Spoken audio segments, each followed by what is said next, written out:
कोई एक आदमी यदि पूरे सिस्टम में हमारा फेल हो गया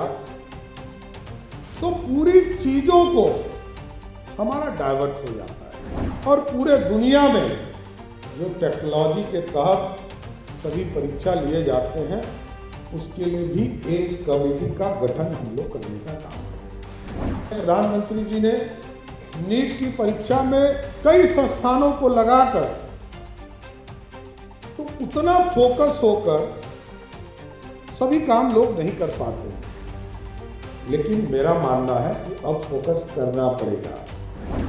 और बिहार के नौजवानों को मुख्य रास्ते पर लाना और उनको मुख्यधारा से जोड़ना, ये सबसे पहले प्राथमिकता है। हमारा भविष्य यही जो सबसे बड़ा चैलेंज है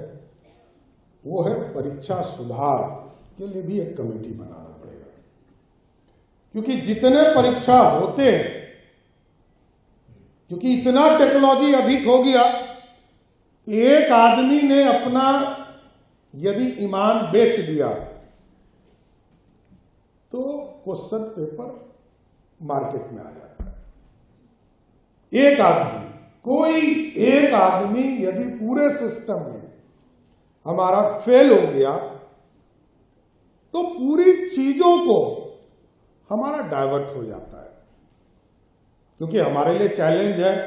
मैट्रिक का परीक्षा कराना, इंटर का परीक्षा कराना, हमारे लिए चैलेंज है कॉलेज के परीक्षा कराना, हमारे लिए टीचर्स की बहाली होती है उसकी भी चिंता होती है, बीपीएससी की चिंता होती है। तो हम लोगों ने तय किया है कि इसको पूर्ण रूप से एक कमेटी इस पर भी बनाएंगे और पूरे दुनिया में जो टेक्नोलॉजी के तहत सभी परीक्षा लिए जाते हैं उसके लिए भी एक कमेटी का गठन हम लोग करने का काम करेंगे, क्योंकि इसके बिना ये जितने भी परीक्षा को हम लोग देख रहे हैं कुछ ना कुछ इश्यूज बना देते हैं, कुछ ना कुछ इश्यूज आ जाते हैं। इस बार तो आपने देखा कि आदरणीय प्रधानमंत्री जी ने नीट की परीक्षा में कई संस्थानों को लगाकर तो उतना फोकस होकर सभी काम लोग नहीं कर पाते हैं, लेकिन मेरा मानना है कि अब फोकस करना पड़ेगा। पूरा युवा पीढ़ी उसको ये नहीं लगना चाहिए मेरे साथ धोखा हो रहा है, इसकी चिंता करनी पड़ेगी। इसलिए भी हम लोगों ने, जैसे अभी सहयोग पोर्टल हमारा चल रहा है, कई शिकायत आपके विभाग से भी आते हैं, कभी छात्र लोग भी करते हैं, तो हम लोगों ने कहा है कि कई पोर्टल्स हम लोग के बने हैं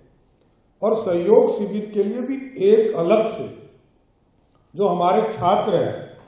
सभी माननीय मंत्रियों को भी लगाएंगे, जिलाधिकारी को भी लगाएंगे और सभी स्कूल कॉलेज में जाकर एक सुझाव लेने के लिए सभी कॉलेज स्कूल में जाकर हमारे जो महत्वपूर्ण पदाधिकारी होंगे, मंत्री होंगे, माननीय विधायक होंगे, सांसद होंगे, उनके साथ कन्वर्सेशन हमारी युवा पीढ़ी से कराना है और ये सजेशन के तौर पर उनको पोर्टल पर अपलोड करेंगे और अपलोड करने के बाद यदि 30 दिन में हमने निदान नहीं किया तो मैं बिहार के नौजवानों को, छात्रों को स्पष्ट करता हूं कि उसके मुख्यमंत्री के लेवल पर महीने में एक बार छात्रों के लिए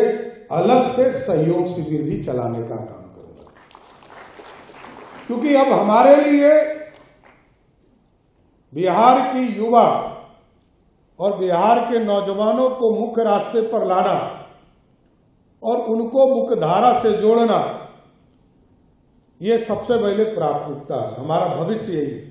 हम लोगों ने तो अपना जीवन आधा जी लिया है, लेकिन जो आने वाली पीढ़ी है, जो बिहार का निर्माता होगा, बिहार की संस्कृति को बढ़ाएगा, बिहार की सभ्यता को बढ़ाएगा, बिहार में जो 5 भाषा हम बोलते हैं उसके गौरवशाली इतिहास को बढ़ाएगा, तो हम इन तमाम चीजों के लिए भी पूर्ण रूप से इसको आगे बढ़ाने का काम